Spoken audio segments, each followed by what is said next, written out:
ধনশ্ৰীত ইউপিপিএলৰ প্ৰাৰ্থী ডক্টৰ নীলোৎ স্বৰ্গীয়াৰীৰ বিশাল জনসভা। এতিয়া আৰু নাঙলৰ কাম নাই। কোকৰাঝাৰ, চিৰাং, বাক্সা, ওদালগুৰি ইফালে খবৰ ল'ব ক'তো আৰু বিপিএফ নাই। এতিয়া আৰু নাঙলৰ কাম নাই। কোকৰাঝাৰ, চিৰাং, বাক্সা, তামুলপুৰ, ওদালগুৰি ইফালে খবৰ ল'ব আপোনালোকে, ক'তো আৰু বিপিএফ নাই। বিটিআৰ নিৰ্বাচনৰ দিন চমু চাপি অহাৰ লগে লগে ইউপিপিএল দলৰ প্ৰস্তুতি তুংগত। বিটিআৰ অঞ্চলৰ মূল দুটা দল ইউপিপিএল আৰু বিপিএফ, এই দুটা দলৰ মাজত প্ৰতিদ্বন্দ্বিতা হোৱাৰ পূৰ্ণ সম্ভাৱনা।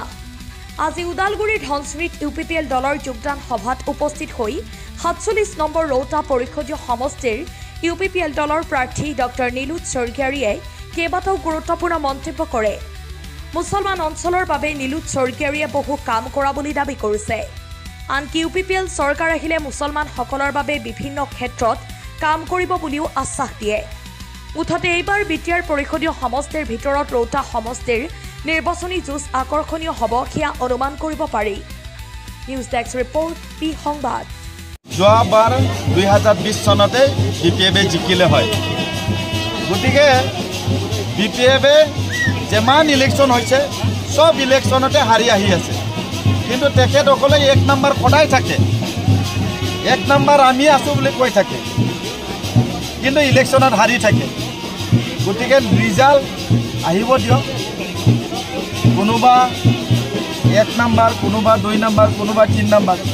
আজিৰ যিটো মিটিং, সেই মিটিঙে আপোনালোকক দেখুৱাই দিছে যে সংখ্যালঘু ৰাইজ ইউপিপিএলৰ প্ৰতি কিমান সঁহাৰি জনাইছে।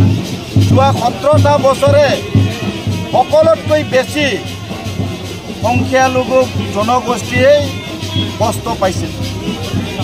গতিকে তেখেতসকলে এই ৪ বছৰত শান্তি নিৰাপত্তা পোৱাৰ পিছত সন্মানীয় প্ৰমোদ বড়ো ডাঙৰীয়াক সহায় আৰু সহযোগিতা দিবলৈ, তেখেতক পুনৰবাৰ চিফ বনাবলৈ এইবাৰ সকলোৱে ওলাই আহিছে। আৰু ইণ্টাৰেষ্টিং কথা, যিজন ৰৌতা সমষ্টিৰ বিপিএফৰ কেণ্ডিডেট, তেখেতৰ নিজৰে ইয়াত ভোট নাই। গতিকে আৰু তেখেতে বেলেগত ভোট পাব বুলি কি আশা কৰিব পাৰে? আচ্ছা, বিপিএফৰ প্ৰাৰ্থীগৰাকী কৈ থাকে যে আপোনাৰ লগত বিজেপিৰ সভাপতিৰ কিবা গোপন বুজাবুজি আছে। সেইটো কথা কোনোবা কওক নকওক, আমি গ্ৰাউণ্ডত কাম কৰি আছোঁ। আমাৰ কাম ৰাইজৰ লগত, আমাৰ কাম জনসাধাৰণৰ লগত। জনসাধাৰণত কাম কৰিছোঁ, মছজিদত আমি কাম কৰিছোঁ, মছজিদত আমি মাটি দিছোঁ, কবৰস্থানত আমি মাটিৰ পাট্টা দিছোঁ, মছজিদবিলাকক আমি ২ লাখ টকা চেক প্ৰদান কৰিছোঁ। গতিকে ৰাইজ আমাৰ লগত থাকিব। যোৱা ১৭টা বছৰে বিপিএফে ২ লাখ নহয় ২,০০০ টকাও দিয়া নাই, উদাহৰণ নাই। যাৰ কাৰণে এতিয়া সংখ্যালঘু ৰাইজ ইউপিপিএলৰ লগতহে আছে। ৰাইজক কি ক'ব? ৰাইজক মই অনুৰোধ জনাম যে ২২ তাৰিখে দলে বলে ওলাই আহি ট্ৰেক্টৰৰ ছবিত ভোট দিয়ক, মই তাকে অনুৰোধ জনাইছোঁ। কিমান পাৰ্চেণ্ট ভোট পাব বুলি আশা কৰে আপুনি?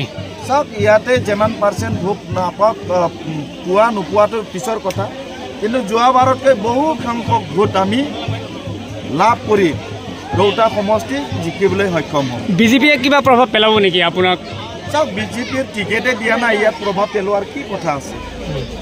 যোৱা ৪টা বছৰ আমি কাম কৰিছোঁ। কাম কৰাৰ কাৰণে ৰাইজে আমাক ভোট দিব। কাম নকৰিলে আমি ৰাইজৰ সঁহাৰি নাপালে হয়। ১০ বছৰ MLA হ'ল চৰণ বড়ো, এই অঞ্চলৰ ৰাইজ কোনো চিনি নাপায়। ১০ বছৰ হোৱাৰ পিছত কোনো মছজিদত, কোনো ৰাস্তাত ফলক এটা আপোনালোকে দেখুৱাই দিব নোৱাৰে, এই অঞ্চলত নাই। গতিকে তেখেত এই অঞ্চলত আহিব পৰা নাই। আমি বনাইছোঁ কাৰণে আহিছোঁ, ৰাইজে আমাক সঁহাৰি দিছে।